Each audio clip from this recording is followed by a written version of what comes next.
Hello, Generals. B2 with a little conflict of nations check-in. I know it's been a while. Let's take a look at the rank. 86. Had a game against Golder that I put up a massive defense, shot down about 50 to 75 missiles. I lost track. It was just ridiculous. But lost the game and came in ninth. Too strong. I'm playing Thailand here with a couple of the guys. So the team is Pasta Man, who went inactive, the B2 inactive, Comrade inactive. The game is just wacky. I don't understand it. But this guy right here, this dude, Von Druzy, did go inactive. So we're waiting for him to get back active. You can tell it's a big chunk. Don't want to have to go in on him because he's got mad troops, like mad troops. He's probably got about 80 troops sitting around in here. We need him. But we don't need him because we pretty much have got the game handled. We are going to have Argentina and Brazil coming in, Colonel Rieger.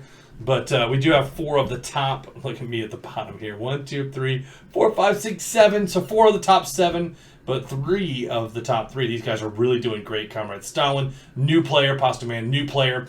Picked them up, Pug, pickup group in the channel for finding people. So anyway, I just went different this game, honestly. Came down and did a little bit of a boat defense down here. There's been nobody that's come down. There's a couple missiles shot. I'm just going to move this guy down the coast just in defense. But this game has been pretty neat. I just went as far as research to show you. I researched my infantry, did nothing with other infantry. No armored. I did just radar and THAAD here. Haven't had a lot of planes flying around. It just seems like the game went really inactive for being this far. Good for us, bad for everybody else. We can pad our stats, get a lot of kills. I didn't even do planes. I just started bombers just to be annoying. So I'm going to make a few of those just for the long range hit. As far as ships, I do the standard Corvette and then build immediately down to destroyer, and I max it out. Will max it out just for the range, right? Because the attack range goes to 100. There's nothing really that shoots that far. I think maybe the officer, maybe. I don't know if we can check that out. If you have a naval officer maxed out, your range is 100. So this is good. A lot of the other ships max out at smaller ranges. So if you come up and you look, the 75 on the Corvette, 100 on the frigate, which is good. The cruiser, I believe, is 100, yep. And then the aircraft carrier is really just a floating tank, to be honest. It's like the aircraft carrier is like a main battle tank that floats. That's all the aircraft carrier does. People love them to fly planes on. I just find them pretty useless. Just build an airport forward.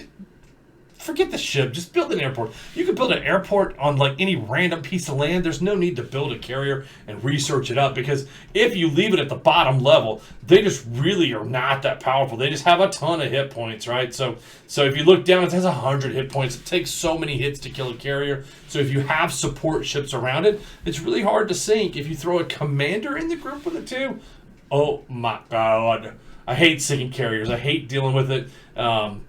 If anything, I'll try to get it in shallow waters and beat it up with an elite sub, right? But we're pretty much handling this game. We're going to run through Africa, and we're going to run through Europe. I don't think we're going to have that strong of opposition up here, and we're eating up land. We were way back here a few days ago. We've taken all this middle ground, all these cities in the middle. You can see I'm waiting for the clock to hit zeros, so I can move these troops out. I've got an officer stack here that I'm waiting to move because I don't want to split it again. I only have 1 infantry in it, but I've got 6 railguns. So they've been trying to shoot missiles at me, and the railguns keep shooting them down. So just free points, really. But I'm going to keep moving this stack. I'm going to knock Ukraine out. I've taken the homeland cities, right? So I've got Dnipro. But Odessa, I flattened. It's a homeland city. There's nothing going on in here.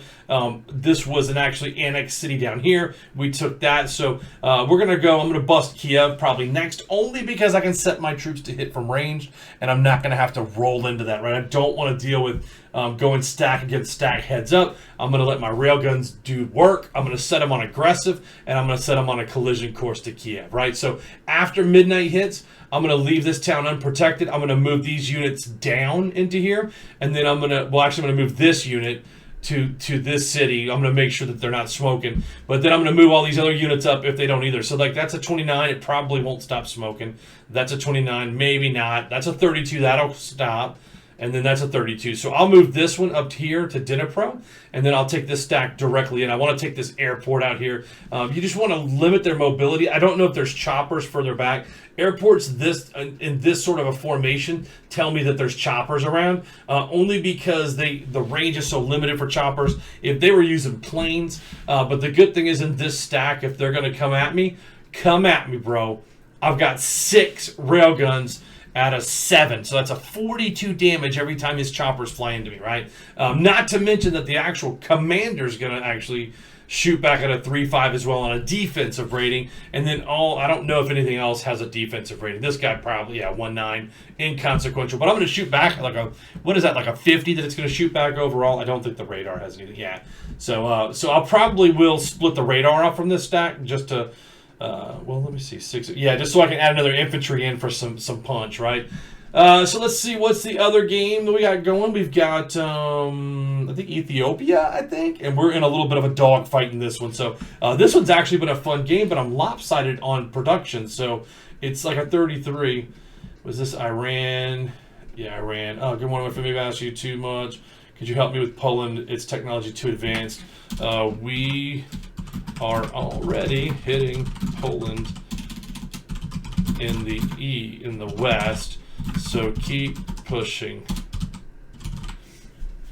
and we can squeeze him. There we go. So it was really weird. We somehow got into a battle last night. So I took and he had his capital in Damascus, and so I thought he attacked me, so I took his capital out. But all of these other lands, I think, am I in a right away? I am in right away. Let me right away with him. I'm going to regret that. I'm going to call that right now on film that I'm going to regret it. But I need to get in here and get some of these other lands, right? So again, this clock has already changed, so I'm going to move this troop up, and I'm going to move these troops in, right? So it's going to set to attack. But I know that that's 2 rogues, so I'm just going to move it right straight in and get that to stop smoking. And then I'm going to take these guys.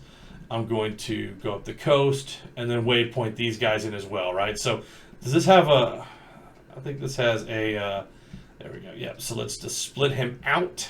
I don't want him going into attack, so I'm just going to kind of lay him up while the other ones go. And then now this city has stopped smoking, so I'm going to... Hold on. What do I want to do here? Do I want to split this and go 3 and 3? I think I do. So I think I'm going to split and take 3 to there and then take 2 more cities. Iran probably won't be happy, but really what I'm doing is stopping the rogues from spreading. So I'm going to take 4 rogue cities while he moves his capital back to Tehran. And Poland's taking him out. That's what's happening. That's what he's asking for help on, is that Poland's starting to run through his territory. So... but that's because Poland's losing the shirt up here, so I get it. I think I have planes. I do. I was making runs on Spain just for some extra kills, because these tanks aren't going to defend against a plane, right? So I'm not going to lose any hit points off my planes. I'm going to take them up there. I'm going to get some free kills. Just for everybody watching, take advantage of that. Get the free kills. Move ahead. It matters for your rank here, and it matters for your ranking overall when you get your overall military score. And you can see I'm ranked 2,000 in military, but I'm ranked 334 in economic. I build as much as I can. I don't waste resources. I build everything that builds more resources early in the game, so like extra airports, extra naval ports. They're 5% to your production. That matters if the game goes 100 days. Sometimes you just get into a battle. You're out producing way more. You're annexing way more cities, and it just matters. But I'm not the strongest on the military, but my overall rank is 1,002. If you remember, we were at like 1,800 when I started playing again a year ago. So we are fighting up the ranks there. It's a long-term battle. But so these are the 2 games that I'm in. Having a great time in both. Waiting for the clock to strike in this one so that I can make it forward, advance more into Ukraine, and beat the brakes off this cat. So in the other game, I think we're pretty set. I'm picking up these in-between lands down here. I need to get Algeria out there, actually. So let's see. He's disembarking. I don't want to mess with that. I'm going to let him... Oh, shoot. Oh, man, I did. It's going to start another 2 hours. No, 23 minutes. Then I'm going to come into here. Then I'm going to come over to here. That's a rogue one, so I probably will move some troops. Hopefully Chad will get moving on there. We're going to need Chad. Italy's already advancing on Poland, which is great. He's going to take the biggest smack in the face, then we can get our troops up there, right? But we do need to settle off all these lands, these UK lands. I'm not sure, is UK in the coalition? He's not. He's only got one city, so we'll probably engage. That would mean Poland's up here. Norway. Let's see. Norway is part of this other coalition too, right? So if we could punch back Poland and take some of the lands, then a few guys can move up. That would be great. So anyway, weekend update. Sorry, been drinking a lot of Dr. Pepper. Had to burp. You guys have any questions? Hit me in the comments. I'd love to hear your strats and different things. So shout me out. See ya.